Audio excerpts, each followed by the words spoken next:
어떻게 복된 사람, 복된 나라가 될까라는 제목으로 하나님 말씀 증거하도록 하겠습니다. 히브리어로 시편이라는 것을 테힐림이라고 부릅니다. 그냥 해석하면 찬양들 이런 뜻이에요. 그러니까 공동체의 찬양집이었다라는 것을 알 수 있죠. 그런데 지금은 가락을 다 잃어버렸습니다. 이게 음이 어떤 건지 모르잖아요. 이게 악보가 전수가 안 됐기 때문에. 그래서 지금은 기도서의 의미가 있습니다. 아마 그 초창기 이후에 계속 그랬던 것 같아요. 그래서 기도서의 역할을 감당한다는 것입니다. 그래서 기도 어떻게 해야 할지 잘 안 나오면은 그냥 시편 쭉 읽으세요. 그게 기도거든요. 그래서 시편은 찬양이자 또는 기도다. 그래서 혹시 그 작곡을 하는 분들이 있다 그러면 시편 찬양을 많이 작곡하는 게 좋다고 생각합니다. 곡을 붙여가지고 계속해서 찬양할 수 있는 거. 어떤 목사님은 1편부터 150편까지 찬양을 다 모았더라고요. 이렇게 있더라고요. 모아보니까. 어떤 거는 익숙한 것도 있지만 어떤 거는 좀 무리스럽다 그런 것도 있는데 이렇게 찬양을 잘 만들어서 교회가 뭐 송구 영신 예배 이럴 때 그냥 한 5시간 정도 잡아가지고 1편부터 150편까지 찬양을 쭉 하는 거 그것도 되게 의미가 있다고 생각을 합니다. 뭐 언제 이루어질지 모르지만 그런 게 있다고 생각을 합니다. 시편 전체의 내용을 보면 크게 보면 두 가지입니다. 하나는 찬양이 있고 또 하나는 탄식이 있어요. 이건 어떻게 의미가 있냐면은 찬양이라는 것은 하나님의 임재를 체험하는 겁니다. 하나님이 우리에게 임재하셨구나. 찬양하는 거죠. 그러면 탄식은 뭐죠?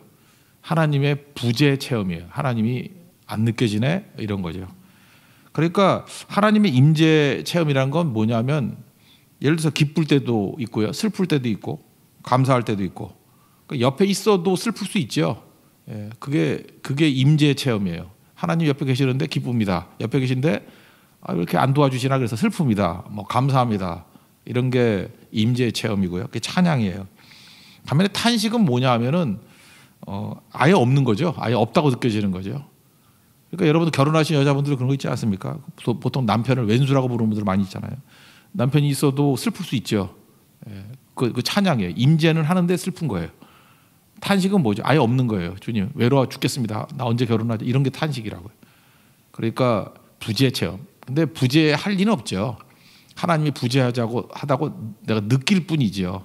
그래서 이 탄식은 또 다른 마음 간구죠. 하나님 느끼게 해주세요 하는 것들.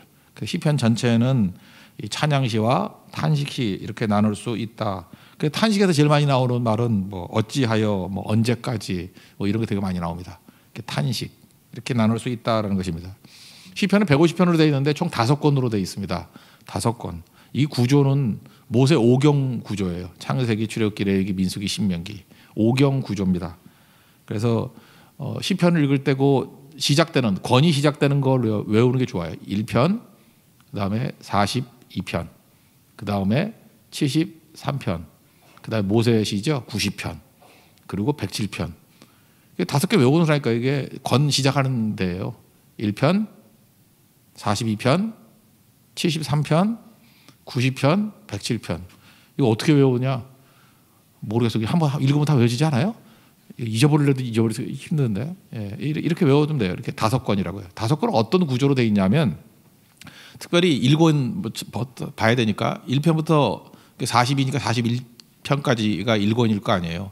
1권의 내용에서 제일 강조되는 건 하나님이 창조주 하나님이라는 거예요. 감 잡으셨죠? 모세 5경 구조하고 똑같다니까요. 그래서 1권은 주로 창세기하고 연관된 시들이 쭉 나와요. 노래들이. 그러니까 창조주 하나님, 하나님의 섭리, 뭐 하나님의 창조하신 것들의 아름다움, 뭐 이런 것들. 그게 1권에 나오는 거고 2권은 출애굽기니까 구원에 관한 얘기들. 그래서 우리가 어렵다 그러면 나를 구원해 주세요. 이렇게 탄식하고 구원을 외칠 때는 2권. 그래서 2권 쪽에 보면은 그래서 42편이 그거잖아요. 사슴이 시냇물을 찾아 뭐 목이 갈아요. 뭐 그런 게 나오잖아요. 그러니까 구원이죠, 구원. 구원에 관한 게 2권. 3권은 뭐겠어요? 레위기니까 예배. 예배 찬양이 여기 많이 나와 있어요. 예배 드릴 때 어떻게 찬양해야 될 것인가. 특별히 예배 찬양에 관한 것들을 작곡을 하려는 사람들은 3권을 주로 많이 묵상하면서 하면은 그런 게 나오겠죠. 4권은 뭐겠어요? 신명기인데 신명기는 광야기. 신명이 아니에요. 민수기. 민수기죠. 민수기니까 광야기잖아요. 광야 생활. 4권은 시험 당하고 고난 당할 때 어떻게 하나님의 도우심을 구해서 극복할 것인가. 그래서 그쪽에 그게 많이 나와요. 그러니까 민수기에 해당되는 게 모세부터 나올 거 아니야. 모세가 광야 같은 인생인데 뭐 인생이 70이요, 뭐 모래 살아봐야 80이고 뭐 이런 얘기 나오잖아요. 인생이 뭐 후딱 간다 뭐 그러고 화살 나랑 같이 간다. 이게 다 광야 얘기거든요. 그러면 마지막 5권은 뭐예요? 신명기니까. 신은 무슨 신자예요? 납신, 원숭이 신자지만 그게 다시라는 뜻이 있어요. 그래서 영어로 뉴트로노미 그럴 때 놈이라는 거는 말씀이라는 뜻이고 뉴트로는 두 번이라잖아요. 두 번째 주시는 말씀. 그래서 그 신자는 다시 신자예요. 다시 명령을 주셨다. 다시 계명을 주셨다. 지금 남아있는 표현으로는 신신당부 이런 거 있죠. 신신당부. 다시 당부한다. 뭐 이럴 때. 그러니까 사실 전 개인적으로 볼 때 5편은 별 재미가 없더라고요. 왜냐하면 앞에 있던 얘기를 또 반복하는 거니까. 요약본이 많이 나오죠. 그래서 이렇게 뭐 이렇게 샤프하게 착 들어오는 건 없는데 앞에 했던 걸 또 강조하는. 그래서 5권에서 중요한 건 뭐냐 하면 신선한 건 없지만 중요한 걸 한 번 더 메아리 치는 거예요. 그래서 또 중요한 거죠. 이렇게 시편을 읽으면은 도움이 된다고 생각을 합니다. 그리고 성경 전체를 놓고 본다 그러면 구약은요. 모세 오경이 있죠. 모세 오경의 내용이 인간의 역사 속에서 어떻게 벌어지거든요. 하나님 말씀대로 순종. 1편하고 똑같아요. 시편 1편하고. 말씀대로 순종하면 의인 되는 거고. 그죠? 결실하게 되고. 말씀 떠나면은 망하리로다. 악인은 망하리로다. 그 역사 속에 나온 것들이 역사서예요. 그리고 시가서는 그걸 노래하는 거고. 그러니까 모세오경이 기초가 된다 이렇게 말할 수 있겠죠. 선지서는 그죠. 모세오경을 기초로 해가지고 이 말씀이 어떻게 하나님께서 그 시대를 재적용하느냐. 선지서는 일종의 그 시대의 적용이에요. 적용하는 말씀으로 우리에게 주신 거다. 이렇게 이해하면은 어렵지 않다고 생각을 합니다. 뭐 샘플 하나 본다 그러면 1권에서는요. 1편, 2편, 33편 빼놓고는 100% 다윗의 시라고 돼 있어요. 다윗의 시. 그러니까 다윗이 진짜 쓴 것도 있지만 다윗의 배경을 가지고 이해하면 좋다 뭐 이런 거죠. 그래서 표제어가 있는 것들 있잖아요. 표제어가 참 도움이 됩니다. 배경을 알 수 있으니까. 뭐 그냥 금방 보면 3편 같은 데는 다윗이 그의 아들 압살롬을 피할 때 지은 시. 그 배경 확실하잖아요. 아들이 반란 일으켜가지고 도망칠 때 했던 내용. 그 배경 속에서 3편을 읽으면 이해가 되겠죠. 이런 거. 또는 이게 악보라 그랬잖아요. 악보니까 56편 같은 데 보면은 이걸 그냥 번역도 안 하고 그냥 써놨어. 요낫, 엘렘, 르호김에 맞춘 노래 이렇게 돼 있다고. 56편 요낫, 엘렘, 르호김에 맞춘 노래. 그리고 다윗이 가드에서 블레셋인에게 잡힌 때 이렇게 돼 있습니다.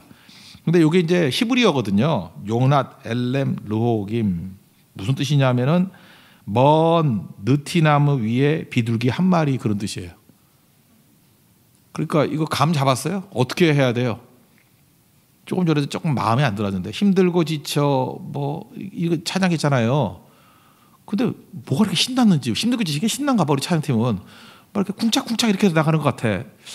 그거보다는 좀 이렇게 이런 느낌이었거든요. 먼 느티나무 위에 있는 비둘기 한 마리. 슬프잖아요, 그죠? 그게 나라고 그런 느낌을 가지고 불러요. 그러니까 찬양도 이게 노래만 하는 게 아니고 이게 필이 있어야 돼. 필을 가지고 불러야 된다고요. 그러니까 이런 표제어 같은 거 잘 이해하면은 이 분위기를 어떻게 파악해야 되는지 이런 것들이 도움이 되겠죠. 다윗의 시가 많다라는 건 무슨 얘기냐면 성경에서 말하는 이 시편에서 말하는 이상적인 사람이 누구냐? 다윗이에요. 그러니까 시편의 목적은 이거예요. 다윗 같은 사람 되자는 거예요. 개인으로 놓고 볼 때는. 그리고 이상적인 시대는 어떤 시대예요? 다윗의 시대예요. 공통점이 뭡니까? 다윗은 예배의 사람이었다는 거예요. 예배. 그리고 그는 말씀의 사람이었다. 이겁니다. 서론이 1편, 2편이에요. 하나가 이제 두 개라고. 1편, 2편인데 1편의 내용은 뭐냐 하면은 복 있는 개인이 누군가, 복 있는 사람이 누구예요? 말씀을 주야로 묵상하는 자예요. 그게 복 있는 자예요. 그게 누구겠어요? 다윗이다 그런 뜻이에요. 다윗 같은 사람이 율법을 주야로 묵상하는 자였다. 그래서 복 있는 사람이 되라 1편. 2편은 뭐냐 하면은 복 있는 나라가 되라는 거예요. 복 있는 나라는 어떤 거냐? 말씀이 통치의 원리가 되는 나라.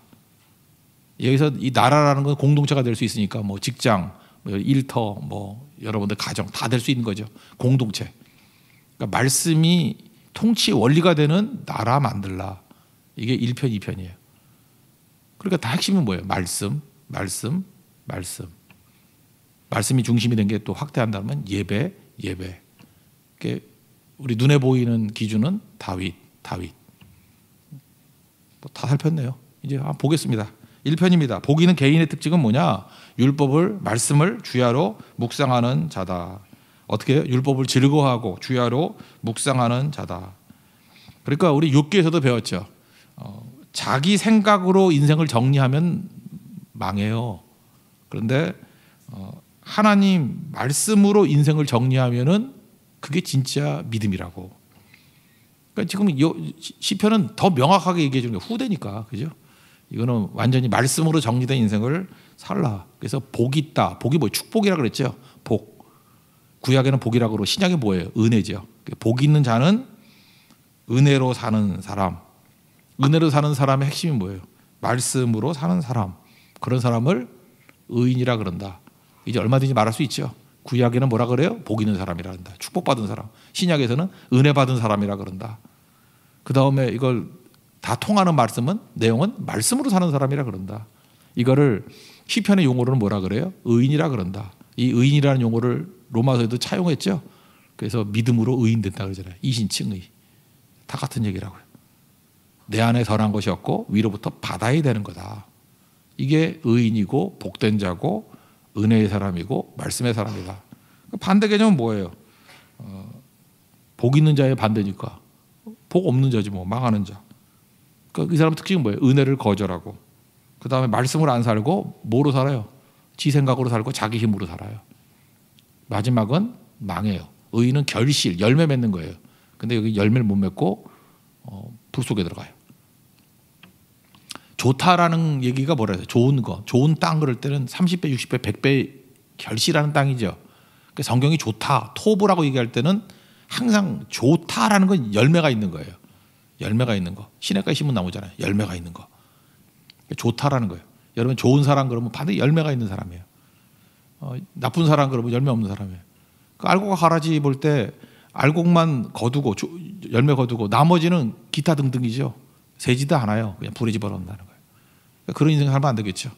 결실하는 인생. 그러니까 말씀 외에는 결실이 없다. 이렇게도 해석할 수 있다라는 것입니다. 그래서 비유로 들었죠. 시냇가에 심은 나무는 철을 따라 계절을 따라 열매를 맺는다.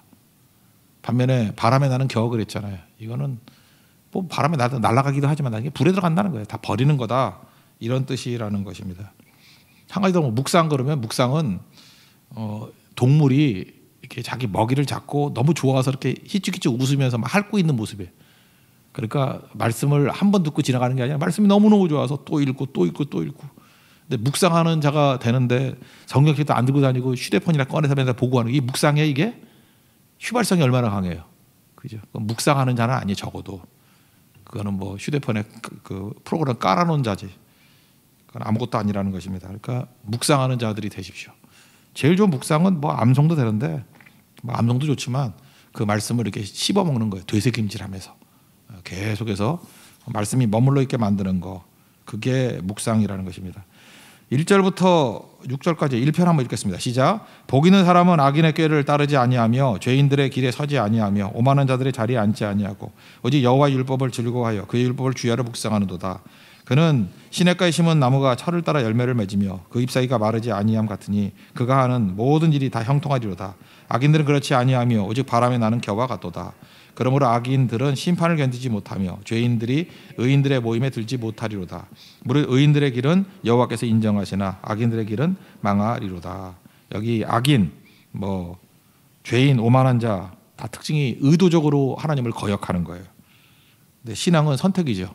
신앙은 선택이에요. 두 길이 있다고. 의인의 길과 악인의 길이 있는데 말씀 붙들고 가는 길을 선택하면은 프로스트의 그 시 나오잖아요. 가지하는 길. 마지막에 뭐라고 돼 있어요? 마지막 연이. 그것 때문에 모든 것이 달라졌다. 저는 이게 맞다고 생각합니다. 말씀 붙들면 그것으로 말미암아 모든 것이 다 달라져 버려요. 반면에 말씀 저버리고 지 생각, 시대 정신, 뭐 남들 하는 얘기 길길이 뛰면서 그거 따라가다 보면은 볼 것도 없어요. 바람에 나는 겨. 나중엔 지옥불에 있을 거예요. 지옥불에. 그러니까 복받은 개인의 특징이 무엇입니까? 말씀. 그러니까 우리 복된 거죠. 이렇게 새벽마다 말씀을 들을 수 있고 말씀을 많이 읽을 수 있다는 거, 이게 복의 복. 최고의 복은 말씀입니다. 말씀을 들을 수 있는 시대, 복된 시대. 말씀을 들을 수 있는 상황, 복된 상황이에요. 그리고 말씀을 듣는 사람, 복된 사람입니다. 복된 사람들은 축복 임하기를 기원합니다. 그래서 2장에서는 똑같은 맥락이에요. 이제 복된 나라는 어떤 것이냐? 말씀으로 질서를 세우는 나라, 또는 말씀이 통치 원리로 작동되는 나라다. 뭐 이런 거죠. 왕이 있으면은 이게, 그래서 성경에서 말하는 건 봉건제 비슷한 거예요. 왕이 있는데 왕이 나머지 땅들을 이렇게 맡겨주죠. 그거는 이제 분봉왕이라고 성경은 그러잖아요. 그죠? 분봉왕. 그러니까 세상의 모든 것들이 다 분봉왕이라는 거예요. 내 권리가 하나님이 우리에게 위임해 주신 거예요. 우리가 다 분봉왕이에요. 왕 같은 제사장이잖아요. 하나님께서 우리에게 왕 같은 능력을 주셨어요. 각 분야에. 그러니까 그 부분에서 왕이잖아요. 가장 그러면 가정에서는 왕 같은 역할을 하는 거 아니에요? 잘 이끌어가는 거. 그때 어떻게 하라고요? 또 말씀이에요. 말씀이 통치 원리가 되는 인생, 그러고 살아야 된다라는 것입니다. 그런데 인간은 죄인이기 때문에 하나님을 반역하려는 마음이 항상 있다라는 거예요. 그래서 반역하는 분봉왕들 얘기를 지금 보여주고 있어요. 세상의 왕들. 하나님을 왕으로 인정 안 한다는 거예요. 그래서 이방 나라들이 분노한다. 누구에 대해서? 하나님에 대해서. 그리고 민족들이 헛된 일을 꾸민다. 헛된 일이 뭐예요? 하나님으로서 벗어나려고 하는, 하나님으로 벗어나서 독립하려는 그런 마음들. 그런 것들이 그 헛된 일이라는 거예요. 그때 이거 내용은 누가복음 20장에도 나오죠. 어떤 주인이 있는데 외국에 갔어요. 그래서 농부들에게, 포도 농부들에게 맡기죠. 그러고 난 다음에 자기 소유라는 걸 인정하려고 그러면 소출의 일부를 받으려고 갔잖아요. 종보냈더니 때려서 보내죠. 또 보냈더니 몹시 때려서 능욕했다 이렇게 나오고, 안 되겠다 그래서 아들 보내면 받아주겠지. 아들 보냈더니 죽여버리죠. 저 상속자니까 저거 죽이면 우리가 유산 다 뺏을 수 있다. 그때 성경은 뭐라 그래요? 주인이 어떻게 하겠느냐? 아마 그 큰 왕인가 봐요. 군대를 보내가지고 진멸시켜버린다고. 다른 사람에게 줘버리라. 그죠? 이게 우리 모습이에요. 하나님께 반역하는 모습. 내가 왕 되는 거예요. 내가 주인 삼은 모든 것 다 내려놓고. 그거예요. 그러니까 우리가 나 자신뿐만 아니라 내가 있는 공동체를 하나님이 지배하는 곳으로 만들어야 돼요. 하나님의 말씀이 통치하는 곳으로 만들어야 된다는 것입니다. 세상은 기본적으로 하나님 대적합니다. 하나님 되게 싫어해요. 보세요. 뭐 얌전하고 교양 있는 사람들도요. 뭐 교회 얘기 나오고 하나님 얘기 나오고 막 신경질 팍 내고 막 거칠어지고 막 그래요. 그 왜 그래요? 그 죄가 있고 그 안에 마귀가 있기 때문에 그래요. 마귀가 역사하기 때문에 그래요. 그래서 과도하게 분노하고 과도하게 이상한 반응 보이고 그럽니다. 싫어해요. 거부한다라는 거예요. 하나님의 통치를 벗어난다. 그때 하나님의 반응이 웃죠. 1, 2, 3절 한번 읽어보겠습니다. 2장 1, 2, 3절 시작. 어찌하여 이방 나라들이 분노하며 민족들이 헛된 일을 꾸미는가? 세상의 군왕들이 나서며 관원들이 서럽게 하여 여호와와 그의 기름 부음 받은 자를 대적하며 우리가 그들의 맨 것을 끊고 그의 결박을 벗어버리자 하는도다. 이게 세상의 모습이라는 거예요. 그때 하나님의 반응이 뭐죠? 하늘에 계신 자가 웃는다 그랬잖아요. 성경 보니까 마음이 아파요. 하나님이 기뻐서 웃은 적은 별로 없는 것 같아요. 내가 보니까 거의 비웃음, 헛웃음, 어처구니 없는 웃음. 여러분도 하나님 많이 웃기시죠? 비웃어요 하나님이. 헛웃음, 어처구니 없어. 그래서 주를 기쁘시게 하는 자가 되라. 이게 되게 중요한 거예요. 하나님이 기쁠 일이 없어요 별로. 근데 주를 기쁘시게 하는 주의 백성들을 보면 얼마나 기쁘겠어요. 그 내가 볼 때 100에 하나도 안 돼. 주를 기쁘시게 하는 일. 이거보다 위대한 일은 없어요. 주를 기쁘시게 하는 일. 저는 우리 교회가 주를 기쁘시게 하는 교회가 되기를 원합니다. 그죠? 이거보다 중요한 게 있어요. 이거. 여기 보니까 뭐 웃는다 그러고, 원래 이 시기 때문에 시에서 최고 나쁜 건 반복이거든요. 근데 하나님께서 나라는 거를 3번이나 반복해 가면서 또 강조하잖아요. 이건 강조죠, 강조. 4절부터 6절까지 읽겠습니다. 시작. 하늘에 계신 이가 웃으시며 주께서 그들을 비웃으시리로다. 그때 분을 바라며 진노하사 그들을 놀라게 하여 이르시기를 내가 나의 왕을 내 거룩한 산 시온에 세웠다 하리로다. 나의 왕이 누구예요? 그 대행자. 예, 뭐 가까이 보면 예수님이고, 여기서 나의 왕이 누구예요? 우리를 하나님께서 대행자로 보내셨다는 거예요. 거룩한 산 시온은 어디입니까? 이게 예루살렘인데 시온이 예루살렘 아니에요. 중심. 그러니까 예배의 중심자로 세웠다라는 것입니다. 그래서 가까이 보면 대행자는 예수님이거든요. 그의 뜻을 받드는 크리스찬들, 이게 대행자예요. 예수님 또는 우리 크리스찬들. 그들에게 뭐라 그랬죠? 너는 내 아들이라. 이게 대단한 표현이죠. 내 아들이라. 오늘날 내가 너를 낳았도다. 강렬한 표현이에요. 하나님이 예수님을 향해서 너는 내 아들이라. 그것도 맞지만 우리를 향해서 그래. 너는 내 아들이라. 오늘날 내가 너를 낳았도다. 이건 뭐 아버지와 아들과의 관계 아니에요. 어마어마한 거죠. 대행자에게 주는 특권이 뭐예요? 우리를 대행자를 보내서 주신 특권이 뭐예요? 구하라예요. 그래서 대행자에게 주신 최고의 능력은 구하라예요. 그러면 하나님 일하신다요. God works. 언제요? 구할 때. When you pray. 이게 어마어마한 거거든요. God works. 하나님이 일하신다. 솔로몬이 뭐 했어요? 대행자니까 구했죠. 하나님 지혜 주시잖아요. 요구하면 다 들어주신다는 거예요. 그래서 우리가 망같은 제사장으로 이 땅을 살아가면서 하나님의 대행자들인데 기도 하나면 그건 바보 천치죠.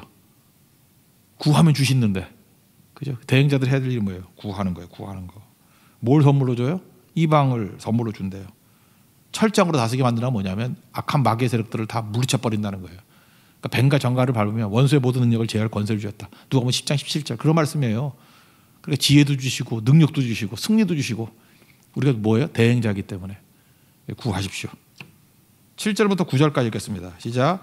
내가 여호와의 명령을 전하노라. 여호와께서 내게 이르시되 너는 내 아들이라. 오늘 내가 너를 낳았도다. 내게 구하라. 내가 이방 나라를 내 유업으로 주리니 내 소유가 땅끝까지 이르리로다. 내가 철장으로 그들을 깨뜨리며 질그릇같이 부수리라 하시도다. 승리도 구하는 데 있고 영역 넓어지는 것도 구하는 데 있고 소유가 땅까지 이르는 것도 구하는 데 있다라는 거예요.